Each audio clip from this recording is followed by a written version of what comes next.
You want to be a young boss, but your sales are stuck. You're burned out trying to find the right people, and you end up doing all of the work yourself. You're bleeding money, and you're fighting to keep your business afloat. I've been there. I'm Isabelle Guarino, and I've scaled businesses to millions, and I've watched ideas burn to the ground. And I know exactly what it takes to survive and win. This is Young Boss, the podcast that helps you break through the barriers standing between you and the business you deserve, where youth is your power. Forget the starving artist cliche. Ben Jackson is proof that freelancing can be profitable, powerful, and flexible. Ben turned his full-time side hustle into a boutique web development studio that generates 20 grand a month. In this episode, we break down how to prepare for the leap, selling your value in a world of cheap labor and AI, and build a creative business that actually pays. Let's dive in. All right, Ben, welcome to the show. Thank you for having me. I am so excited that you're here, and I want to hear everything about Studio Jackson. Yeah. And so tell me a little bit about how you got started. I got started because friends of mine started reaching out who were designers I went to school with. And they were like, hey, I designed a website. I need somebody to bring it to life. And I was like, I can do that. So, and then just word of mouth. I've done no advertising, nothing. It's just been referral-based things. And it's a snowball that's kept on growing. Did you start freelancing? I started at a ad agency in town. Okay. And then I worked at like a dev shop. Mm-hmm. And then got to the point where I was working like 40 hours a week. Yeah. And then I was freelancing 40 hours a week at night. Oh my gosh. So it was like I was going to work at 8, coming home at 5, eating dinner, and then like freelancing from 6 until like 2 or 3 in the morning. Holy cow. And I did that for 9 months. And then, my wife was like, you need to like bite the bullet and just jump. Yeah. And I think, without her support, I would not have, taken that leap of faith. But I'm so glad I did, because then I was able to commit, a lot more time to my business and growing things, which has definitely benefited me a lot. That time you were doubling up, were you mentally like preparing for this jump? Yeah, okay. For sure. Yeah. And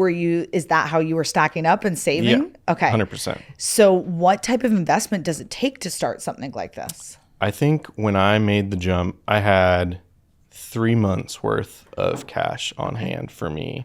And I kind of knew like, these are all my bills.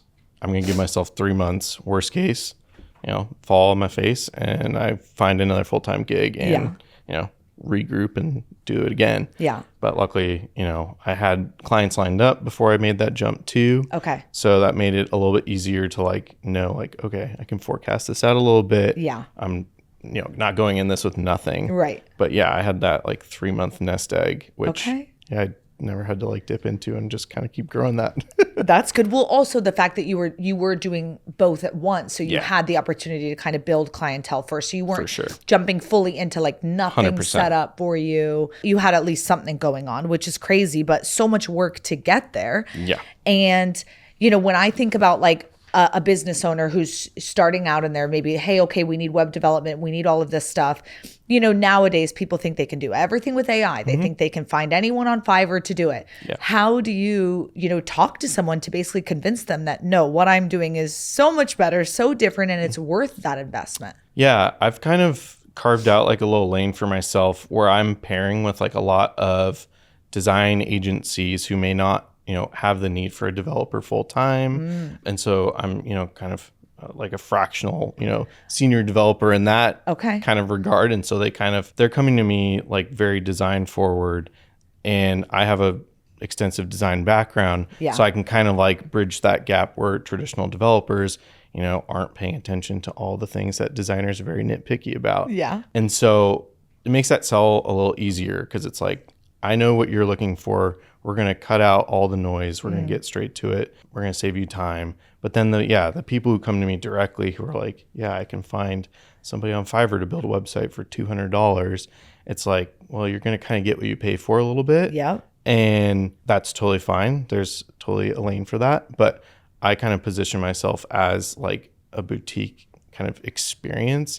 Like, I'm going to make something that your customers, your users are going to be like, wow, that's cool. I didn't know like that was even possible type of thing. That's awesome. And I do think it is one of those situations where, we chatted about this before the show, but clients who are always asking for a discount, always wanting you to, do something cheaper or something in that lane, it's so frustrating because they end up being the harder clients to deal with anyways. Yes. So the clients who value your work and say, oh, I understand that what you're bringing to the market is so different, they're probably easier for you to work with anyways. Yes, 100%. Yeah, and at the beginning, you don't have that luxury to like pick and choose quite as much. Yeah. Whereas now I've been doing this on my own for 6, almost 7 years. Yeah. So like I've established myself a little bit more. I can maybe turn down things that I wouldn't have in the past because I don't feel like it's as good of a fit. But it's also, people know like that's what I'm bringing to the table too. So it's, they're not going into it totally blind either. I love that.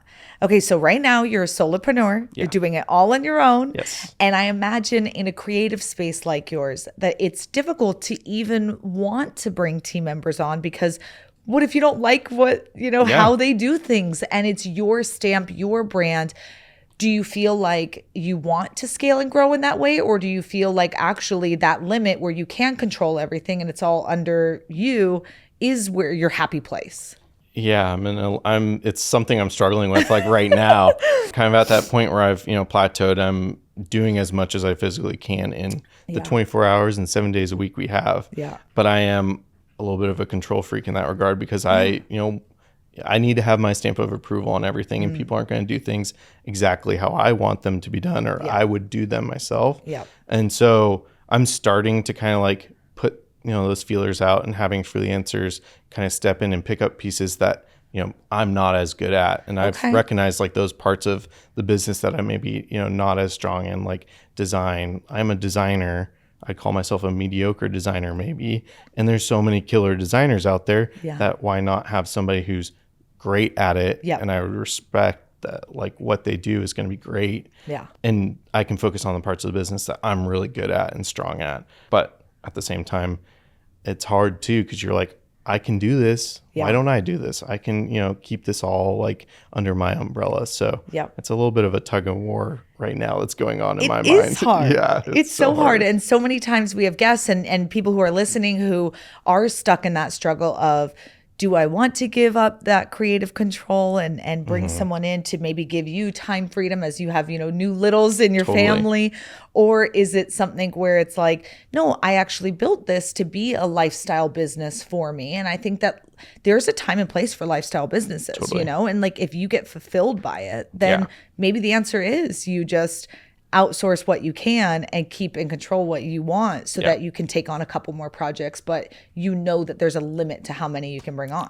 Totally. Yeah. And that's that's exactly where I'm at. I recently was, brought on by an agency to do some work. And I know like they told me, what number they had to be at their hourly rate. So I kind of came down, but I knew that they were basically doubling what I was charging them. Yeah. And I was up all night working on something. I was like, dang.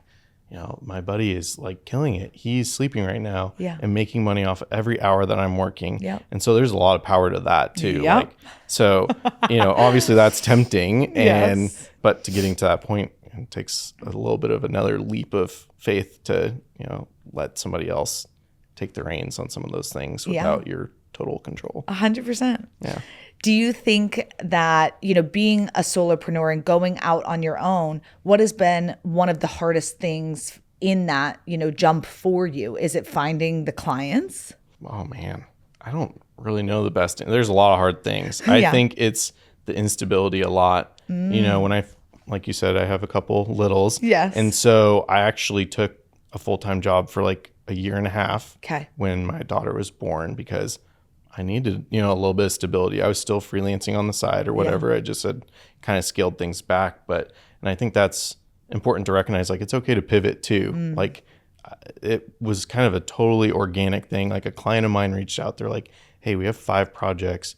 We can give you these as like a freelancer, or if you're open to it, come on full time, get the benefits, all that, good stuff that you give up being a solopreneur at the beginning, at least. Yeah. And so that worked out for me at that time. But now it's like, I got to do my own thing again. And the freedom of that. It's also nice that you're able to jump in and out. Yeah. And I think that even just you saying that is good for people listening to hear that, hey, if you start your own thing, it doesn't mean that you can't, in times of need or times of life where you're like, I do need a little bit of stability right now. Like I can't go a month or two with no paycheck or low money coming in. Like I need that.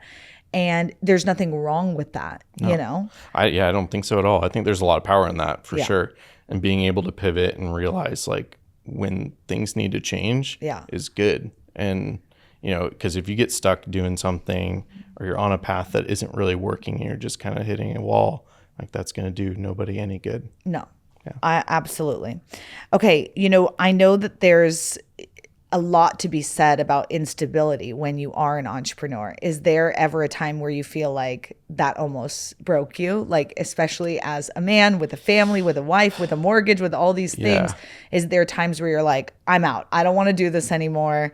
Or is it something that you're always like, no, I'm going to keep going? How's your mentality around this? It fluctuates daily. You know, like there's certain parts of being like a solopreneur that are difficult, like logistically, like buying a house. Yep. You like right now, we're looking at maybe moving. And so getting financing for a house when you're, you know, having to prove 2 years of steady income is a little bit more difficult than, you know, if you have a W-2 and you can just hand that over and get approved. So yeah, there's pros and cons to everything. Yeah. And so it's just kind of picking and choosing. Like right now, I love the fact that, you know, I'm not tied to a desk from 8 to 5. I can take my daughter to school, go get coffee with my wife and our infant, come home, work a couple hours, go pick my daughter up, come back, play, stay up all night and work or whatever. And like having that flexibility, I value that so much more than like some of the stability stuff. So at the end of the day, that's where I land.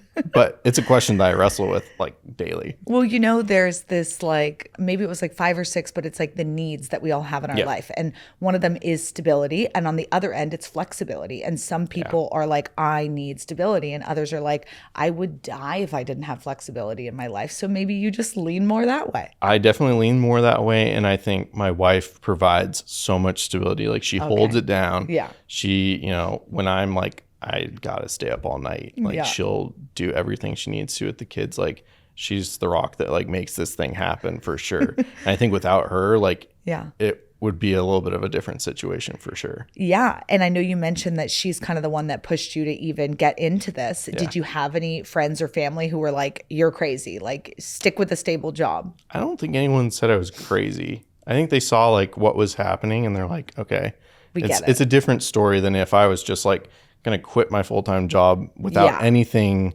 going on, like nothing lined up, no nest egg to like save me. So yeah, I don't think there were too many doubters, but who knows? No one said that to my Behind face. Your back. Yeah, exactly. That's so funny. I know that you said that your papa gave you a piece of advice, and I love this. Share with everyone what that was. Yeah, he said, charge for everything. I mean, you got to treat it like a business. And I think a lot of people who are, you know, freelancing or doing whatever on their own, it's so easy to be like, oh, you know, willy-nilly. But it's like, you know, if I'm answering an email, you're getting billed for that quarter of an hour. And I say that, but I don't do it the best all the time. But it's something that I always keep in the back of my mind. It's like, okay, I'm billing for this. And that's your lifeline, really. I mean, it's what keeps the motor running. 100%. Yeah. I think that so many freelancers undervalue their time and their effort and what they're doing. It is one of those things where it's like can get annoying for you. Because it's like, oh gosh, now I have to write all this down or keep tabs on all of this. Although I'm sure there'll be some program in the future that just tracks everything you do. Totally. Yeah. And for me, at least, like money is like something I'm uncomfortable talking about in the first place with clients. It's something I've had to work on like so much because saying this is what it is. Yeah. Because at the beginning I would be like, oh, here's your invoice. Hope you pay me, you know, type of thing. And, you know, if you got to think of it as a business. It's like, yeah, I did the work for you. Like we got to pay up. And so now it's, you know, if I'm even thinking about your project, we're writing the time down and you're going to get a bill for it at the end of the month because that's what keeps the ship moving. Yeah. I love that you just shared that because actually I think so many people listening can relate to that of saying, I'm nervous when it comes down to that time to say, and this is what you owe me, right? Or Yep. this is the quote or Yep. whatever. And other people might be super comfortable with it and confident in their pricing. But I think a lot of people, when they first get started, or even just if it's a bigger number than they've ever had Yep. before, it's like that's a scary moment to Yeah. say, what if they say no or whatever? Yeah. Have you ever had a moment where someone has questioned it and you're like, Oh, all the time. And that still happens all the time. You know, as my projects get bigger and bigger, it's like, Yeah. wow, I can't believe I just like proposed that much money and somebody would even contemplate that. Yeah. But it's also coming back to like, this is the value I bring. Yep. So I, not entitled, but like it's Yeah. worth it for them. It's worth it. And yeah, it's funny. I had like a conversation with a client the other day and she's like, so I hate having this part of the conversation, but like, let's talk money. I was like, I hate having this part of the conversation too. Like, let's, we can just cut all that out of the side and just be like real with each other. Yeah. And I think being honest sometimes too goes a long way. Cause I told her, I was like, well, let's talk about like, what are you envisioning spending on your website? Yeah. And, she told me that number and I was like, well, I was thinking a lot more than that, but here are some ways we can scale back to like hit your budget. Yeah. And so I think maybe having that conversation first, like what's your budget? Yeah. And then we kind of work around that can do a lot. I actually think that's a beautiful way to handle it, especially if you are uncomfortable with it, because once you know where they're at, I think it actually takes away the fear, because then you get to build up and say, well, this is what it actually is. So here's how we can make it happen. Or if you want to stretch, here's what I can provide. Totally. Instead of you just throwing a number and then they're like, okay, we can't do that. And they go shop for someone else. If you have the conversation, you're able to save the sale potentially. Yeah. So it takes away a lot of the fear on both sides of the spectrum, Totally. Yeah. And I think sometimes I also will pitch like a couple different tiers, so to speak. Like, okay, this is what a single page site will look like. But if you want to go like 100%, this is what the investment's going to be. And I think also like that's important. Like a friend of mine who was a freelancer, she always framed everything as an investment, not a cost. Yeah. And I think like some of that terminology, like there's a psychological like effect of that. Yes. And it goes a long way. So like how you're phrasing things to clients can, make or break the deal. Yep. Yeah. Absolutely. Hey, it's Isabelle from Young Boss, and if you are struggling in your business and want to talk to a consultant who's been there, done that, listen, I'm your girl. I've got consultations available right here in the show notes or on our website at theyoungbosspodcast.com. Go check it out and schedule a call so we can connect on how to improve your business, enhance your team, even scale. Whatever you want to talk about, I'm here to help you with it. Go schedule, and I look forward to talking to you. Now, back to the show. What are the hottest things in web development right now? Like, what are people looking for? Oh gosh. I mean, like I said, I kind of have carved like a little bit of a lane. And so I think people come to me looking for the crazy stuff. like you're going to go to a site and it's like, wow, I didn't know like you could do that on the web. Yeah. And like that, I geek out on that. There's design trends are always changing. Like Apple, just released like this glass, like morphic look. And so now everybody wants that. And so there's things like that, but like the technology changes all the time. And that's something I like love about what I'm doing is, web development's been around since like the late 90s. Yeah. But every 2 years, it feels like it's a totally different ball game. And so even the people who've been doing it since the beginning of time, we're all kind of on the same playing field if you've been doing it long enough. And, it kind of reinvents itself every couple of years. How do you stay fresh with trends? Is there like a resource you go to? Yeah, there's a few like sites where, they post like award-winning, sites that show like the cool stuff that people are doing. Okay. And so kind of keeping an eye and then do you have to teach yourself how to do it? yeah, but I kind of do that on the job. Yeah. Which I don't know. My clients may not know that necessarily, but like, somebody comes to me and I'm honest. I'll say I've never done that before, but I'm totally down to learn. Yeah. And so, and I think being honest about that too is, we're all learning along the way. Yeah. And clients will respect that. 100. And It's so much better to say that than to be like, I got it, no problem. yes, Yeah. 100%. Because then you can get caught up in the lie and it's a nightmare. Yeah. And I've been there. Yeah. Like we all made that mistake, I think, Yeah. at some point in time. But I think being a constant learner is a huge like part of any business, really. There's always something new. You're always picking up no matter what you're doing. Yeah. And so just constantly being a learner is important. You went to Arizona State. Yeah. Does your degree have anything to do with what you're doing right now? Kind of. Kind I of? studied graphic design. Okay. So yeah, when I was there, like the first 2 years, we didn't touch a computer. What? Yeah. And I didn't know that. I went into it thinking like, oh, I'm going to design like album covers and posters and things. And it's like a very traditional like Swiss design school. And I really didn't know that. I kind of went into it totally naive. Okay. Like we were cutting squares and like cutting out type and like taping it on paper, which looking back on it was like so fundamental to what I do now, because it gave me like so much precision. And I know you talk about it on the show a lot, like perfectionism. I'm a perfectionist. Okay. And so it kind of helped me like hone in that precision. And so that like went to my perfectionist side so nicely, because it was like, you know, when we're cutting out this square, we had to be within like a fraction of a millimeter. Oh, wow. And if you weren't, like they'd take out a ruler, measure it, and they're like, do it again. So, you know, it was a little crazy. And then like my junior year, I took a class on coding. It was kind of just the basics to show us like, you know, if you're going to work with a developer, like these are some of the terms you need to know or whatever. I just like loved it. It's the homework I did like first, and I would spend all night doing. And I noticed like around me, a lot of my classmates didn't love it. It was like what they hated and were like asking me for help. And it, you know, it's like that like Venn diagram. It's like what you're good at, what you like, and what makes money. Yep. And I think I've like at the beginning, you know, it's what I was good at and what I liked. And now it's kind of like the money part starting to come in, and it's that, you know, trifecta, which is awesome. Running your own business obviously creates a lot of pressure, but being able to, you know, make decent money is it really makes it worth it. Yeah. So what are your margins looking like right now? Like how much on average do you feel like you're bringing in? Oh gosh. Like what are we talking about? Yearly? Let's go monthly. Monthly, like 20 grand. That's awesome. Yeah. On an average. Yeah. And do you, like, is your goal then to just optimize, try to increase that? Yeah, always. Because the way, like I have my hourly rate, which is $150 an hour. And so when I'm like quoting a project, I'm looking at it as, okay, I think this is going to take me 100 hours.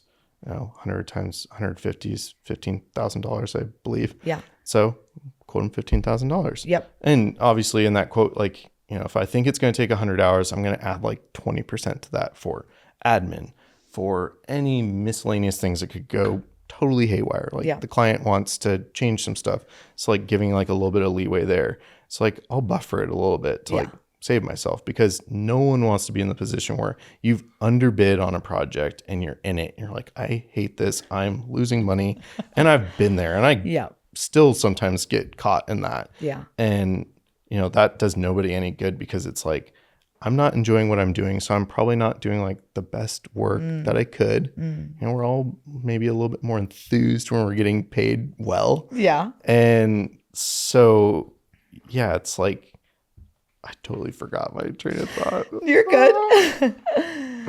You're good. We're just talking about when you're giving them an offer and padding it to make sure that, you know, I want to talk a little bit about AI. Yeah. Because obviously with the rise of AI and just business owners trying to say, okay, well, how can we implement this? How can we use it more? Obviously in web, you've got AI who's writing code, who's designing a website in 60 seconds and this and that. Where are you finding AI to be helpful to you? Where are you finding it to be harmful to your customers?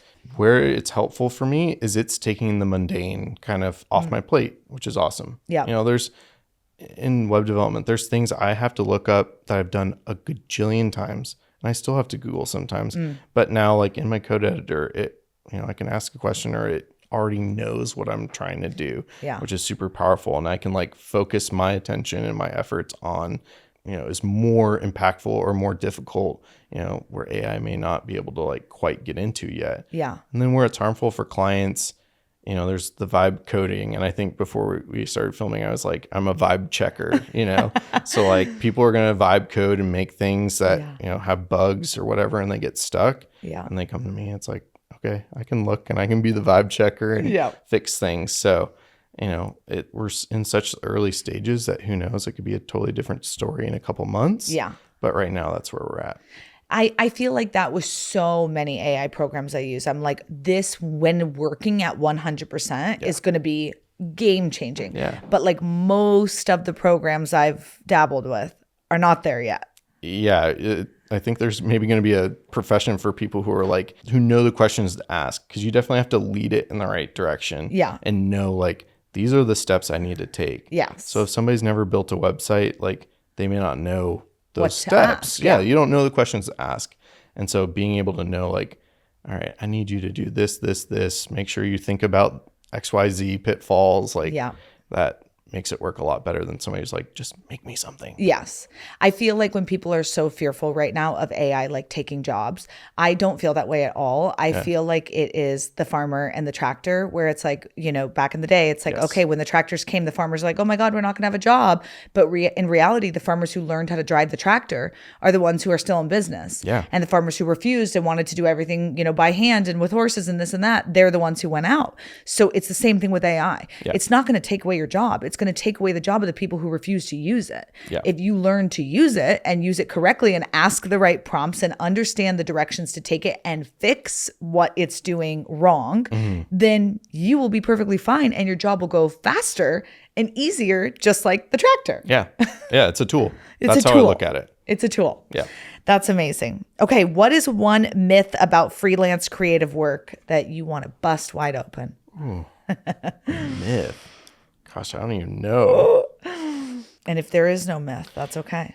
Yeah, I think the myth about creative freelancing is that it's like this, everyone's the starving artist. And I don't think that's the case. I mean, some people, sure, but you can definitely make it a business, a lucrative one if you want, and scale it, you know, into an agency or whatever you want. Okay. I think that's actually a good myth. I do think that there's a lot of people who think that. Have you ever built something where the customer is like, this is not at all what we wanted? And they're like, you have? Yeah. Tell me. I can't think of like a specific example, but I've definitely had people who are like, No. you've missed the mark here. Oh. And, you know, you take it on the chin and you're like, dang, I respect that. At the end of the day, like I'm a service-based business. Yeah. You know, I sometimes compare it to like, you know, a plumber coming to your house to like look at a leak. You don't want them to come to the house and like start doing stuff to your TV. Yeah. Like that doesn't make sense. Like they're asking me to do a job and they have, you know, whatever goals or vision. Yeah. And it's my duty, I guess, to say like to respect, you know, that. If I think they're totally off base, what I'll do is I'll say like, in my professional opinion, I think you should maybe consider XYZ. And, you know, it's probably a 50% win rate. Yeah. Sometimes they're like, you know what, I see where you're coming from. I respect your opinion. Cool. Other times they're like, no, that's not what I want. And at that point, then it's up to you to like decide, is it worth it to still work with this person or am I going to provide the service? And I'm of the mindset, I'm going to provide the service because, you know, that's what I am at the end of the day. I feel like I'm on the opposite end where like I'll ask people, you know, to do stuff for us, websites and things of that nature. And then I'll be like, no, this is terrible. Hate this. This is ugly. And like, we're just ripping it up. Yeah. But I also do feel bad because I'm like, this is kind of your baby. Like you worked really hard on it and visually it might be pleasing, but I'm looking for something maybe different than just like visually pleasing. I'm like, what's going to sell them? What's going to catch them? What's going to make them stay longer? What's going to keep them scrolling? And not always does every, you know, website developer look at it through a sales perspective and a marketing perspective. Sometimes it's just a creative perspective. So how do you try to merge those together to please the customer? You have to have thick skin. Yeah. I think like, you know, when everyone starts, I think it's really easy to be like, oh, this is my baby. Like I crafted this with my passion, my blood, sweat, and tears. But yeah, it's a service I'm providing. And so they're valid to have that critique. I think the caveat to that though, is if they start asking for things that they didn't initially, when you bid them, like you need to have, you know, that upfront combo. Yeah, that conversation of, hey, we're getting into the territory of I need to have an ad service and protect yourself. And, you know, for me, that's always so hard because I don't like talking about money. And so it's like, we're entering this thing where you're asking for stuff that we'd never have talked about. Yeah. And sometimes they take it poorly. Yeah.